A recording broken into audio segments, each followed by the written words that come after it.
Hello my dear friends, कैसे हैं आप सभी। फ्रेंड्स, आज की स्टोरी भगवान शंकर की भक्ति करने पर जो लाभ प्राप्त होता है उसके ऊपर डिपेंड है।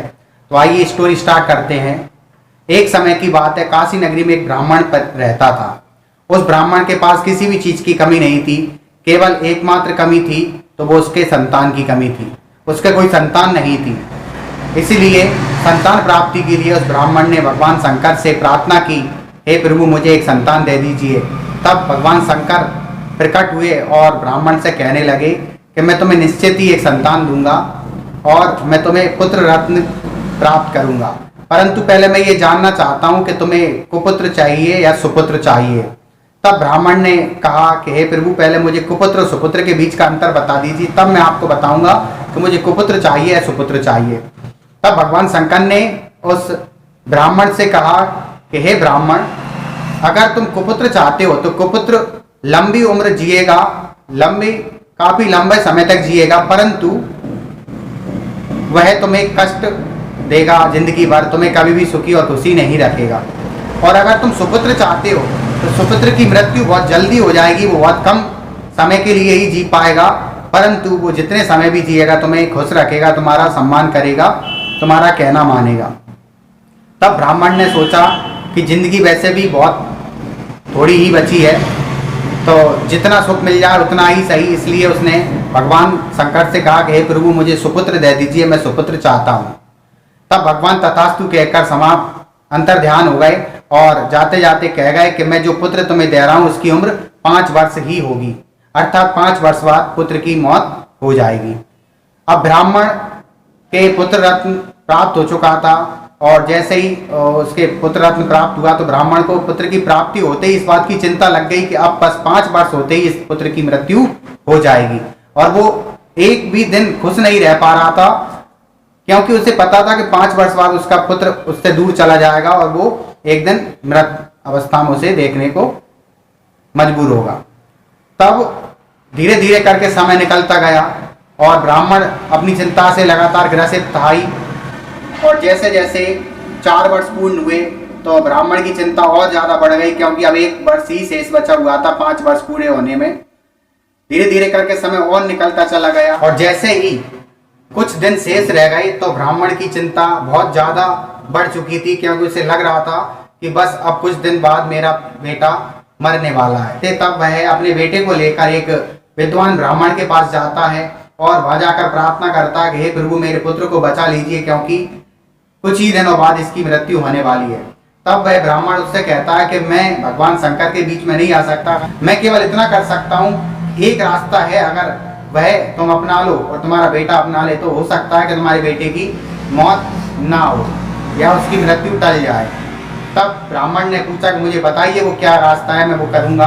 तब उस विद्वान ब्राह्मण ने कहा कि अगर तुम अपने बेटे से कह दो कि वो हर आते जाते व्यक्ति को प्रणाम करे, तो हो सकता है किसी दिन कोई परमात्मा स्वरूप व्यक्ति उसके आगे से निकले और वो उससे प्रणाम करे, तो हो सकता है उस व्यक्ति के मुंह से चिरंजीवी का आशीर्वाद तुम्हारे पुत्र को प्राप्त हो जाए और तुम्हारे पुत्र की मृत्यु टल जाए। तब ब्राह्मण ने अपने पुत्र को सिखाया कि बेटा जितने महीने भी तेरी जिंदगी के बचे हुए हैं तो उन महीनों में हर आते जाते व्यक्ति से प्रणाम कर। तब बेटा हर आते जाते व्यक्ति, पशु पक्षी, कुत्ते बिल्ली जानवर, हर जीव से प्रणाम करने लगा और उसे सम्मान प्रदान करने लगा। तब एक दिन जब पुत्र की जीवन के मात्र 4 दिन शेष बचे हुए थे, तब सप्तऋषि पृथ्वी पर भ्रमण करते हुए घूम रहे थे और जैसे ही सप्तऋषि निकले तो पुत्र ने उन्हें प्रणाम किया और उन सप्तऋषियों के मुंह से, सभी ऋषियों के मुंह से अलग अलग निकल पड़ा कि चिरंजीवी भव, चिरंजीवी भव, चिरंजीवी भव।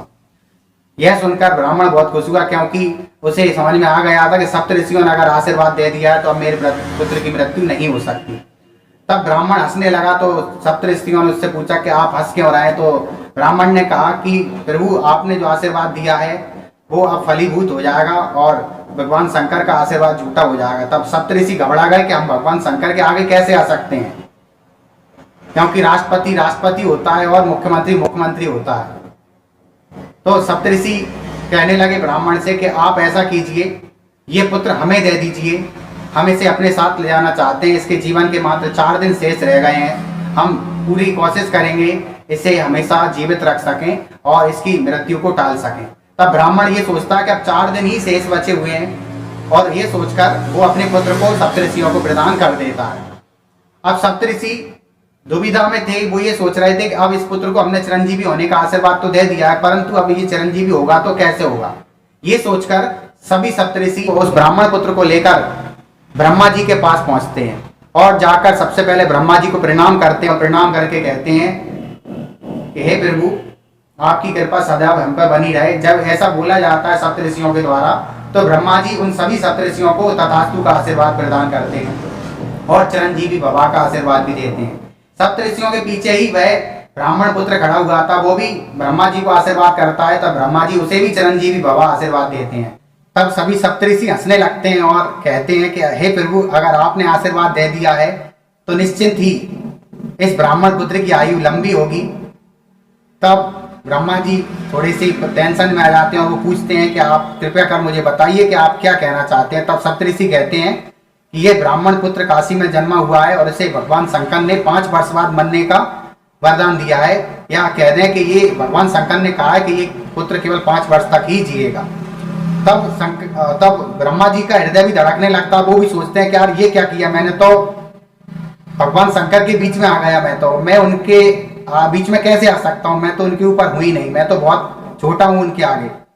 तो ब्रह्मा जी भी टेंशन में आ जाते हैं, उनका हृदय भी धड़कने लगता है। तो ब्रह्मा जी सप्तऋषियों को लेकर उस ब्राह्मण पुत्र के साथ शंकर भगवान के पास जाते हैं और वहां जाकर प्रभु को प्रणाम करते हैं।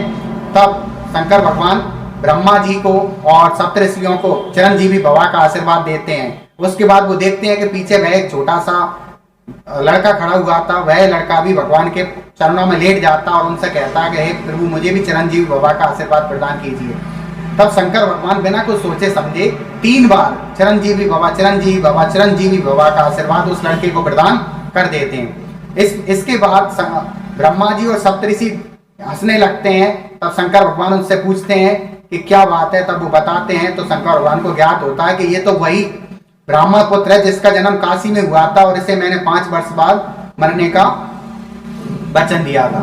तब इस घटना के पश्चात भगवान शंकर भी अपने ही वचन के आड़े आ जाते हैं। तब भगवान शंकर उस बच्चे से कहते हैं कि अब जो हो गया सो हो गया, पर अब तुम ऐसा करो कि तुम्हारी जिंदगी के मात्र 2 दिन ही शेष बचे हुए हैं और इन 2 दिनों में तुम केवल एक ही काम कर सकते हो, और वो है कि तुम, यह शिवलिंग है, मैं इस शिवलिंग में वास करता हूँ, तुम इस शिवलिंग पर बील पत्र चढ़ाओ और ओम नमः शिवाय का जाप करो लगातार 2 दिनों तक। तब वो बच्चा भगवान शंकर द्वारा बताए अनुसार मार्ग पर चलता है और भगवान शंकर के शिवलिंग पर बील पत्र चढ़ाकर ओम नमः शिवाय का जाप करता है। तब जब 2 दिन पूरे हो जाते हैं तब यमराज आते हैं और उस बच्चे को ले जाने लगते हैं। तभी बच्चा रोते हुए चिल्लाते हुए शिवलिंग से लिपट जाता है और कहता है हे प्रभु, मुझे बचाइए, मुझे मरना नहीं है, मुझे जीना है। तब उस शिवलिंग से भगवान शंकर प्रकट होते हैं और भगवान शंकर प्रकट होकर यमराज को डांटते हैं और उन पर चिल्लाते हैं। यमराज इस बात से घबरा जाते हैं और यमराज हाथ जोड़कर कह जाते हैं हे प्रभु, आप जो कहेंगे मैं वो करूंगा, आप मुझ पर क्रोध ना कीजिए कृपया। तब यमराज कहते हैं कि हे प्रभु, आपने ही इस बालक को 5 वर्ष की आयु का वरदान प्राप्त किया था और इसके 5 वर्ष पूरे हो चुके हैं, इसलिए मैं इसे लेने आया हूं। तब शंकर भगवान यमराज जी से कहते हैं कि 5 वर्ष की आयु मैंने प्रदान की थी, तो 5 वर्ष मेरे हिसाब से होने चाहिए, क्योंकि वचन मैंने दिया है तो 5 वर्ष भी मेरे हिसाब से ही चलेंगे, जितना मैं चाहूंगा उतने 5 वर्ष होंगे, तुम कौन होते हो ये कहने वाले। तब यमराज जी कहते हैं प्रभु, जो आप कहेंगे वही होगा, मैं कुछ नहीं कह सकता। तब प्रभु शंकर भगवान यमराज जी को बताते हैं कि सुनो, मेरे 5 वर्षों का हिसाब इस प्रकार है। सबसे छोटा होता है कलयुग, उससे बड़ा होता है द्वापर युग, उससे बड़ा होता है त्रेता युग और सबसे बड़ा होता है सतयुग। जब ये चारों युग निकल जाते हैं तब एक ब्रह्मा जी का जन्म होता है और वह समाप्त हो जाते हैं। मतलब 4 युगों के निकलने पर एक ब्रह्मा जी समाप्त हो जाते हैं और जब ऐसे 10 ब्रह्मा जन्म लेकर अस्त हो जाते हैं तब मेरा 1 दिन होता है। तब तुम ऐसे 1 दिन वाले दिनों को इकट्ठा करके 1 महीना बनाओ और 1 महीने, इस तरह के महीनों को इकट्ठा करके तुम 5 वर्ष जोड़ लो। इतनी वर्ष तक जिएगा ये बालक, उसके बाद इसकी मौत होगी। तब यमराज कहने लगता है, हे प्रभु मैं क्या कह सकता हूं, आपके एक दिन में 10-10 ब्रह्मा समाप्त हो जाते हैं, तो फिर मेरी तो कोई औकात ही नहीं है, मैं क्या हूं, मैं तो पता नहीं कितनी बार जन्म लेकर मर जाता हूँ। बस इसके बाद क्या था, यमराज जी वहां से चले जाते हैं और वह बालक हमेशा के लिए अमर हो जाता है, क्योंकि भगवान शंकर का एक ही दिन इतना बड़ा होता है जिसमें हमारी दुनिया कई बार समाप्त हो जाए और कई बार बन जाए और मिट जाए। तो फिर उसके 5 वर्ष तो आप समझ ही सकते हैं। उसके बाद वह लड़का बड़ा होता है और आगे जाकर वही लड़का मार्कंडेय ऋषि के नाम से प्रसिद्ध होता है। दोस्तों, मार्कंडेय ऋषि एक ऐसे व्यक्ति हैं जो कभी मरते नहीं हैं। भगवान शंकर के आशीर्वाद से दुनिया कई बार मिट जाती है, बन जाती है, मिट्टी बनती रहती है, पर मार्कंडेय ऋषि का कभी कोई अंत नहीं होता है। तो दोस्तों, आपको कैसी लगी ये स्टोरी अच्छी लगी हो तो मेरे चैनल को सब्सक्राइब कीजिए, क्योंकि मैं ऐसी स्टोरी रोज लाता रहूंगा। और शेयर कीजिए और लाइक कीजिए। Thanks for watching.